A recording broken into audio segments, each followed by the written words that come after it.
Dari jumlah bulan yang 12 itu Allah jelaskan minha arba'atun hurum. Ada 4 bulan yang disebut bulan yang dihormati, bulan yang disucikan, bulan yang diharamkan. 4, 3 bergandengan, 1 agak terpisah. Yang bergandengan itu Rajab, Sya'ban, Ramadan. Yang agak terpisah itu Muharram. Ini 4 bulan yang dihormati disebut Ashhurul Hurum. Saudara-saudara, Muharram ini salah satu dari 4 bulan yang istimewa. Kenapa? Banyak peristiwa besar yang terjadi di bulan Muharram. Hampir semua nabi dan rasul berkaitan dengan Muharram ini. Hampir semua nabi dan rasul. Kita akan kutip beberapa saja dalam konteks kekinian. Pertama, Allah menerima taubatnya Nabi Adam pada hari ke-10 bulan Muharram. Adam itu bapak moyang kita. Dosanya 1, makan buah khuldi, dikeluarkan dari surga. Kita dosanya banyak, kepengen masuk, nggak nyambung. Hai Adam, dari tidak ada kamu saya adakan. Saya perintahkan tinggal di surga. Merasa sepi sendirian, saya ciptakan Siti Hawa supaya kamu tenang. Kamu boleh nikmati semuanya. Ini boleh, itu boleh, ini boleh, itu boleh. Makan, makanlah yang kau mau. Minum, minumlah yang kau suka. Pakai, pakailah yang kau senang. Satu yang saya minta, jangan dekati pohon khuldi. Itu kau tidak sanggup, keluar. Diusir dari surga. Sujud Nabi Adam, kata riwayat 40 tahun sujud, membaca Rabbana zalamna anfusana wa illam taghfir lana wa tarhamna lanakunanna minal. Itu namanya istighfarnya Nabi Adam. Istighfar itu kan mengucapkan astagfirullah, basmalah, membaca bismillah. Jangan kayak teman saya disuruh banyak-banyak baca istighfar, benar-benar dia baca istighfar, istighfar, istighfar. Bukan itu maksudnya. Nah, maka salah satu amalan yang sangat dianjurkan di bulan Muharram ini memperbanyak istighfar. Tidak ada orangnya yang tidak, ayo jujur, ini yang kumpul di sini semua, ada nggak yang nggak punya dosa? Yang merasa nggak punya dosa, ayo ke depan. Ada? Tidak ada. Setiap kita, entah kecil, entah besar, sengaja, terlupa, pasti mempunyai yang namanya khilaf dan salah. Dan Allah Tuhan kita bukan Tuhan pendendam. Allah Tuhan kita Tuhan yang ramah dan rahmah. Manusia, dosamu banyak, tapi ampunanku lebih banyak. Salahmu besar, rahmatku jauh lebih besar. Kau sujud di hadapanku, aku bangga melihatnya. Kau menangis di hadapanku, aku senyum melihatmu. Kau berjalan menujuku, aku berlari menyambutmu. Karena itu amalan yang sangat dianjurkan di bulan Muharram ini memperbanyak istighfar. Itu kalau istighfarnya Nabi Adam. Ada istighfarnya Nabi Yunus. Ibu kenal Nabi Yunus? Di mana kenalannya? So tahu. Nabi Yunus itu ketika berdakwah kepada kaumnya yang bandel, memberikan peringatan, kalau kalian tidak mau beriman akan turun azab. Kapan Yunus? Akan. Kenapa mesti akan? Sekarang aja kalau mau saya tungguin. Kurang ajar betul ini umat. Akhirnya Nabi Nuh menghindar dengan perhitungan kalau azab tidak turun saya sudah jauh, meragukan janji Tuhan. Lalu naik kapal, dinaiki oleh Yunus, kapal mogok. Dicari siapa biang keroknya ini, diundi ternyata Yunus, sampai 3 kali diundi. Dibuanglah Yunus ke dasar laut, ditelan oleh ikan nun atas perintah Allah. Telan itu Yunus, jangan pakai dikunyah, rusak urusan. Telan saja, simpan di perutmu. Dibawa oleh ikan nun ke dasar lautan. Itu yang oleh Quran dikatakan bertemulah 3 macam kegelapan. Zulumatun salas, gelapnya tengah malam, gelapnya di dasar laut, gelapnya di dalam perut ikan. Itu namanya peteng, mbahnya gelap. Di perut ikan itulah Nabi Nuh sadar akan kesalahannya, meragukan janji Allah, meragukan janji Allah. Ia sujud di dalam perut ikan itu, membaca la ilaha illa anta subhanaka inni kuntu. Itu istighfarnya Nabi Yunus. Dibacakan istighfar begitu, ikan sakit perut, Pak. Di dasar laut kemana mau cari apotik? Dia naik ke permukaan, memuntahkan isi perutnya, Nabi Yunus keluar dengan selamat. Itu pun terjadi pada hari ke-10 bulan Muharram. Istighfar intinya itu. Itu amalan utama bulan Muharram, memperbanyak istighfar. Allah selamatkan Nabi Nuh dari bahtera banjir yang luar biasa 10 Muharram. Allah selamatkan Nabi Ibrahim dari pembakaran Raja Namrus 10 Muharram. Setelah Nabi Ibrahim itu menghancurkan berhala-berhala, Abrahat pulang mau ibadah, lihat Tuhannya berantakan, marah besar. Siapa yang menghancurkan Tuhan-Tuhan kita ini? Ada yang lapor, kami lihat Ibrahim. Tangkap. Belum ada bukti, tangkap dulu yang penting. Bukti belakangan. Tangkap. Wah, dikerahkanlah aparat. Tangkap Nabi Ibrahim. Disidang langsung oleh Abrahat, oleh Namrus maksud saya. Ibrahim, kau yang menghancurkan berhala-berhala kami ini, Tuhan-Tuhan kami. Siapa bilang? Ada yang lapor. Saya dengar enggak semua berhala itu hancur. Ada yang paling besar, angkat tangan, saya lihat ada kampak di tangannya. Barangkali yang besar itu iseng tuh, yang kecil-kecil dikampakin. Tanya aja sama dia, kamu gila? Kenapa? Masa kami disuruh nanya berhala? Nggak bisa jawab. Nggak bisa jawab. Lah kenapa disembah? Lebih gila mana sih? Tahu nggak bisa jawab kenapa disembah? Kurang ajar kamu Ibrahim. Bakar, dibakar. Ketika Ibrahim dilempar ke kobaran api yang menggunung, Allah perintah api, ya naru kuni bardan wa salaman ala Ibrahim. Hai api, dinginlah sampean. Api Madura waktu itu, Pak. Hai api, dinginlah sampean, selamatkan Ibrahim. Api tunduk kepada perintah Allah. Ibrahim masuk ke kobaran api, selembar rambut pun tidak terbakar. Kenapa? Apinya tunduk kepada perintah Allah. Kenapa? Karena Ibrahim orang yang takut kepada Allah. Api tunduk kepada perintah Allah. Kalau kita baca ayat itu, masuk ke api, mateng. Sudah hadirin yang saya muliakan, oleh karena itu selamatnya Ibrahim dari pembakaran Raja Namrus itu pun pada 10 Muharram, Yaumul Asyura, hari ke-10 dari bulan Muharram.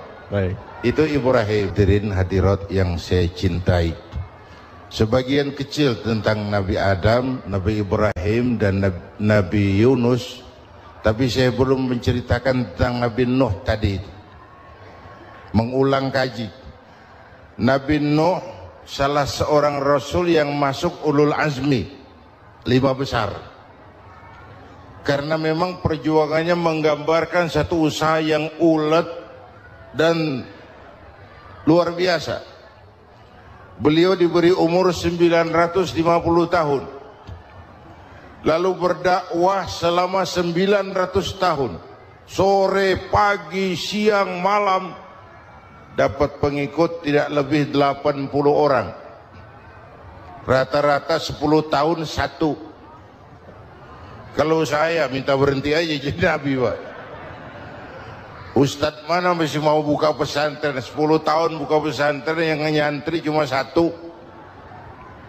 Pedagang mana yang masih mau dagang? 10 tahun dagang, yang beli satu. Pimpinan partai mana yang masih mau kampanye? 10 tahun buka partai, yang nyoblos satu. Bangkrut. Umatnya bandel, kurang ajar, durjana, bajingan, tengik. Umatnya Nabi Nuh ini, kalau diceramahi, telinganya ditutup dengan tangannya. Nabi Nuh akhirnya rekes. Tuhan, siang malam saya berdakwah kepada umat ini. Tiap kali saya sampaikan dakwahmu, mereka tutup telinganya dengan tangannya. Alergi dengar ceramah. Apa itu ceramah? Non profit. Saudara-saudara, jadi mau kamu gimana, no? Sudah Tuhan, habiskan saja orang kafir. Nanti kalau punya anak, anaknya pun kafir lagi. Lebih baik bapak moyangnya sikat habis. Biasanya kalau bapak kalong, anak kampret. Bapak nyolong, anak nyopet. Fotokopi gimana aslinya? Hampir habiskan saja. Itu mau kamu, Nuh?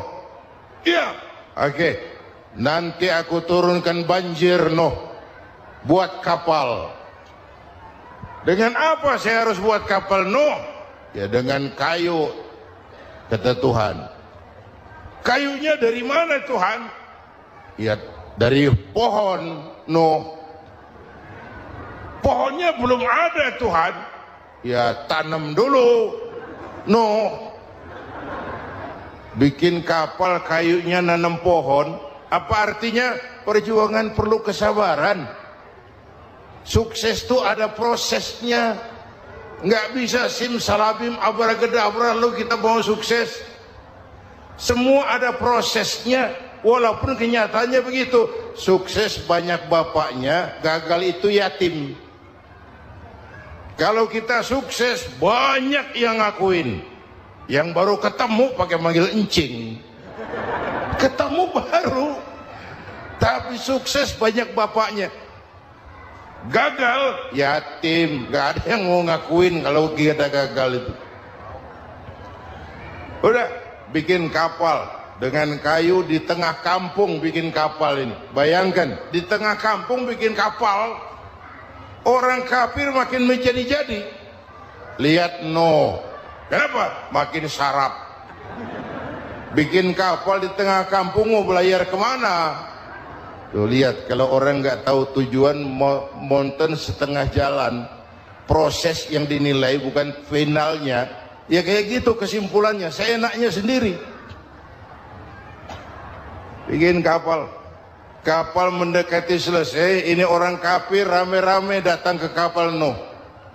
Mau apa? Buang najis. Sakit perut, berangkat ke kapal Nabi Nuh. Nongkrong. Dapat 2-3 tumpuk, pulang. Penuh lantai kapal dengan najis manusia. Inilah perjuangan. Bukan jalan raya lurus bertabur bunga di kanan kirinya. Banyak onak dan duri, fitnah, caci maki, antipat, segala macam. Nuh. Ada orang tua dasar kafir, kurang ajar, sudah stroke berangkat juga ke kapal Nuh. Mau buang najis, pincang-pincang digotong orang. Selesai buang najis, dia bangun, mau pulang, pegangan tiang kapal terpleset jatuh di atas tumpukan najis. Terjadi keajaiban, yang struknya sembuh, lumpuhnya hilang, berangkat digotong-gotong pulang, jalan gagah sekali. Tapi orang kampungnya heran, ente sudah sembuh? Sudah. Berobat di mana? Kok begitu paten? Di kapal Nuh. Masih banyak.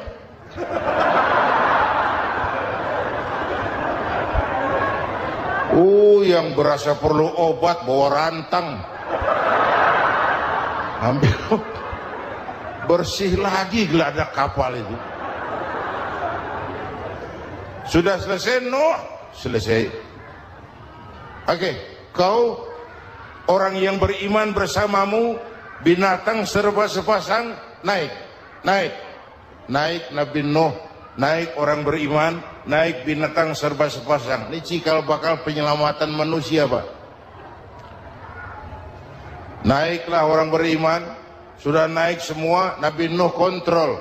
Ini contoh buat kita, kontrol. Sudah naik semua teman-teman, sudah. Pemimpin yang baik bukan cuma terima laporan di belakang meja. Laporan itu yang mana juga bagus. Sama juga kampanye yang mana juga merdu. Kalau aja yang dihitung. Pernah ada calon bupati kampanye janji, kalau saya berhasil kita akan banyak bangun jembatan di daerah kita. Tanya, Pak, nggak ada sungai di kampung kita, Pak. Dia bilang, sungainya kita bangun sekalian. Udah kadung janji, mana pula orang mau bangun sungai ini. Saudara-saudara, kontrol. Jangan cuma tunggu laporan di belakang meja, semua laporan bagus. Ya, Bu? Bu?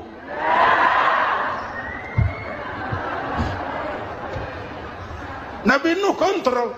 Sudah naik semua. Sudah Nuh. Pulan bin Pulan naik. Naik Nuh. Paimin bin Tukijo. Naik. Kami lihat naik. Ada orang Jawa juga kayaknya. Ada.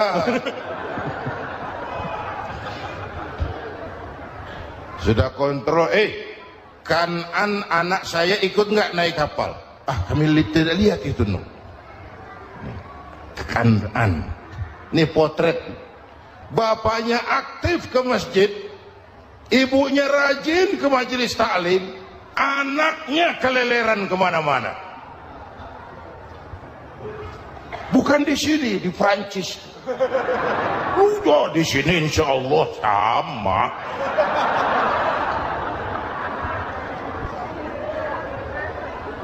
Nuh karena sayang anak, Nuh karena cinta anak, Nuh karena tanggung jawab anak, cari naik ke atas kapal.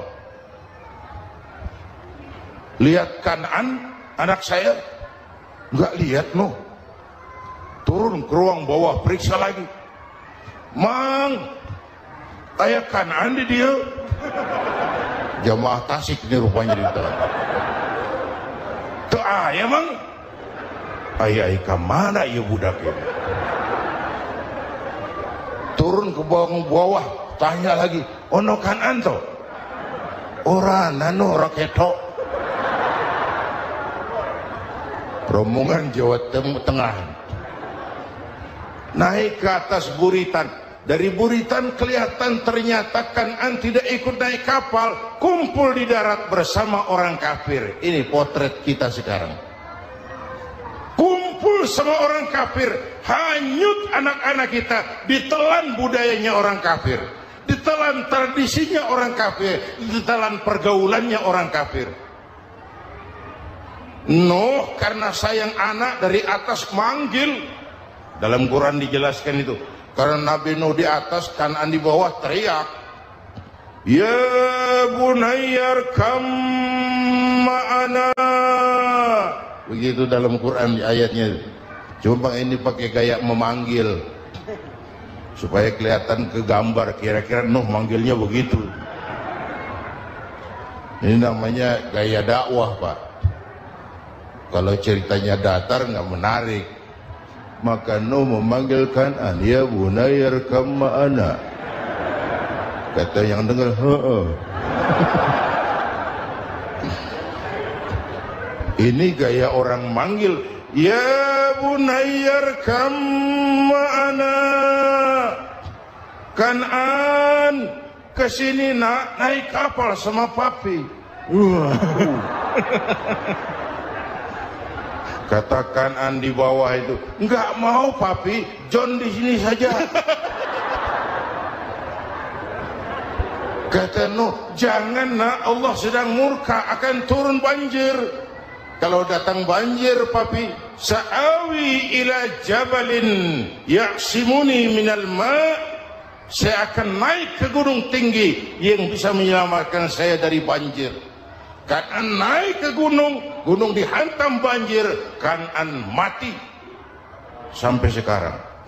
Yang kelima, Nabi Musa, kisah Muharramnya ini lahir dalam kondisi yang sulit karena Fir'aun mimpi akan lahir seorang anak dari keturunan Bani Israel yang akan menghancurkan kerajaannya.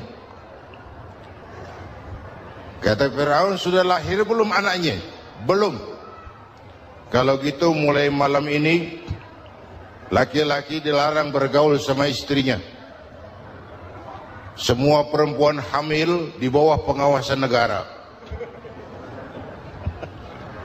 Mulai hari ini kalau lahir anak laki-laki terutama Bani Israel, penggal. Satpol PP disiapkan. Udah ada kayaknya. Ada. Patroli. Bayangkan, nah Fir'aun itu bikin undang-undang seenaknya sendiri. Apalagi merasa kekuasaannya dalam ancaman. Penguasa manapun kalau merasa dalam ancaman, panik.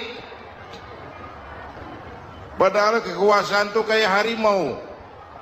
Makin lama ditaiki, makin sulit turun. Kenapa? Karena macannya makin lapar. Naik terus capek, turun dimakan harimau. Serba sulit.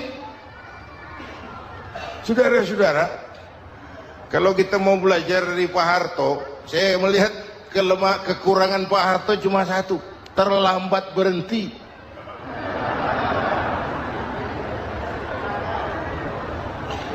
Terlambat berhenti.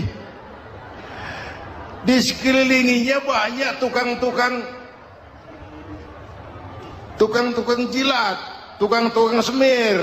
Pak, kalau tidak ada bapak kami bagaimana, Pak? Saudara hadirin yang saya hormati, maka sering saya ingatkan, temanmu yang sejati adalah teman yang membuat kamu jadi benar, bukan teman yang selalu membenarkan kamu. Berapa banyak pejabat-pejabat hancur karena selalu dibenarkan oleh lingkungannya. Bapak benar, Pak. Bapak bijaksana, Pak. Itu tepat, Pak. Benar. Buang angin pun, kata kelilingnya, oh Bapak sehat.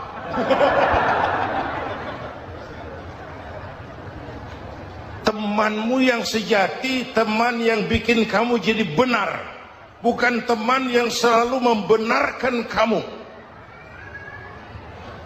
Bapak Ibu hadirin yang saya hormati, tapi kehendak Allah terjadi. Lahirlah Musa. Bayinya dihanyutkan di sungai Nil. Bayi sudah menderita, dihanyutkan di sungai Nil. Dan akhirnya besar di lingkungan istana Fir'aun.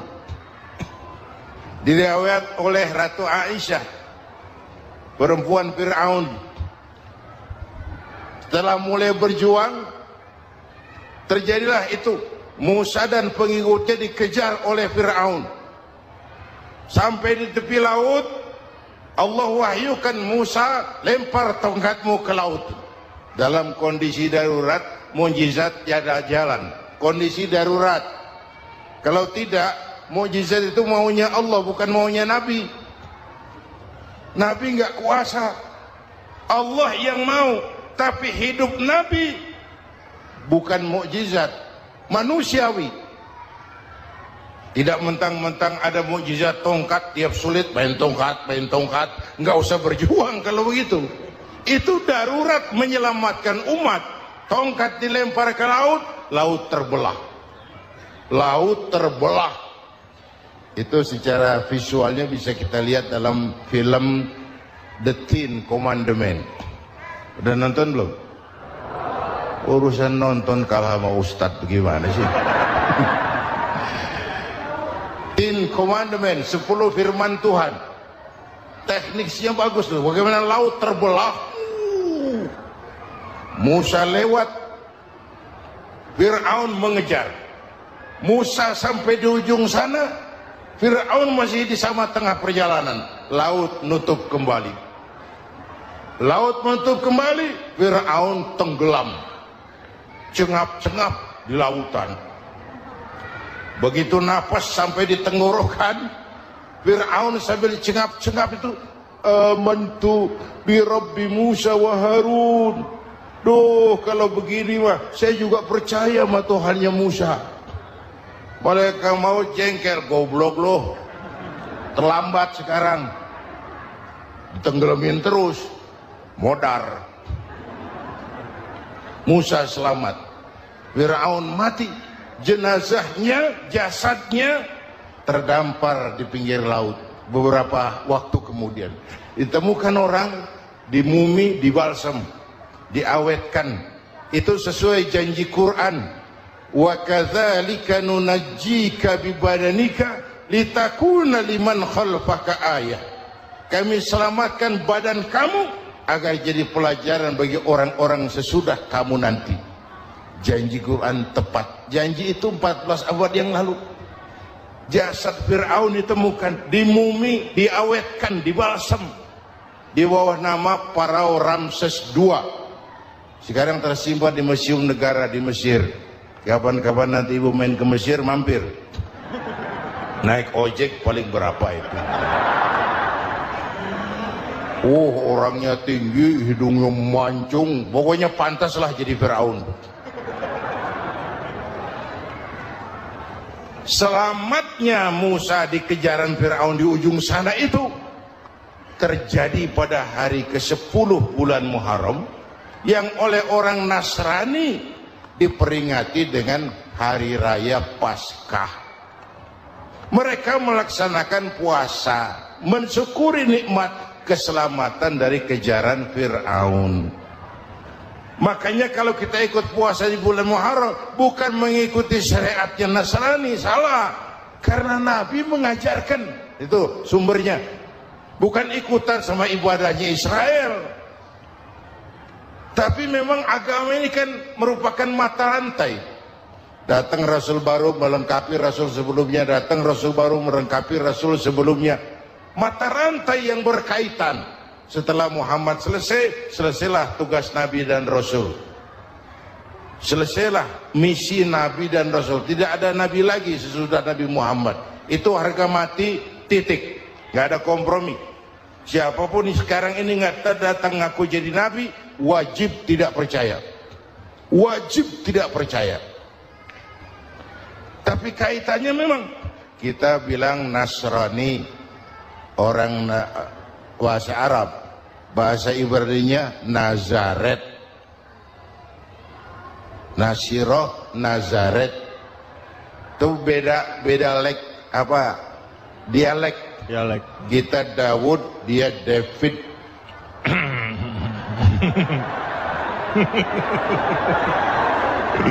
Ibrani. Kita Ali, dia Alek. Kita Sulaiman, dia Solomon. Kita Camat, dia Comot. Ini yang ngomong ini comot sembarangan nih.